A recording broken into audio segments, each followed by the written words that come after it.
இருக்கிறீங்களா? உன்னுடைய வாலிபத்தின் நாட்களில் கர்த்தரை நினை என்று சொல்லி கர்த்தருடைய வசனம் சொல்லுகிறது. நம்ம எல்லாருமே வந்து என்னது வாலிபர்கள் தான்.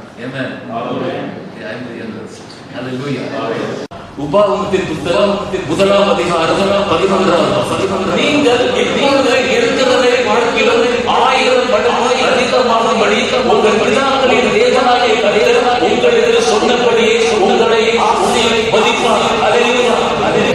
பக்கத்துல பார்த்து சொல்லுங்க, நீ பெருகுவாய். எப்படி அவர் உங்களை பெருக பண்ண போறாரா?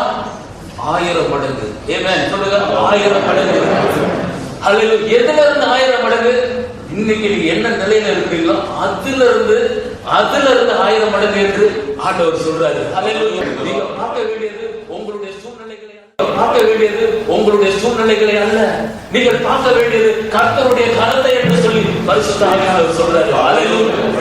ஆண்டவர் சொல்றாரு, உங்கள் பிதாக்களின் தேவனாகிய கர்த்தர், உங்கள் பிதாக்களின் தேவனாகிய கர்த்தர் உங்களுக்கு சொன்னபடியே ஐயா, உங்களுக்கு சொன்னபடியே சிஸ்டர், உங்களுக்கு சொன்னபடியே அவர் ஆசீர்வதிப்பார். அல்லேலூயா. அவர் வார்த்தை ஆண்டவர் முதல்ல சொல்லுவாரு, அதுக்கப்புறம் செய்வார். ஆரம்பத்துல பார்க்கிறோம், எல்லாத்துலயும் ஒரே இருள், இருட்டு. இருள்னா என்னன்னு சொல்லுவாங்க? இருள் என்று சொல்லுவாங்க. ஆண்டவர் இருட்டை பார்த்து வெளிச்சம் என்ன? ஆண்டவர் இருட்டை பார்த்து வெளிச்சம் சொல்றாரு. ஆண்டவர் பொய் சொல்றாரா? இல்ல தெரியாம தான் சொல்றாரா?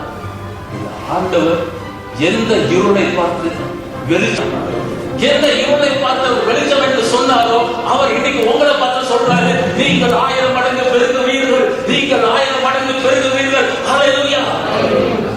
ஆமென்.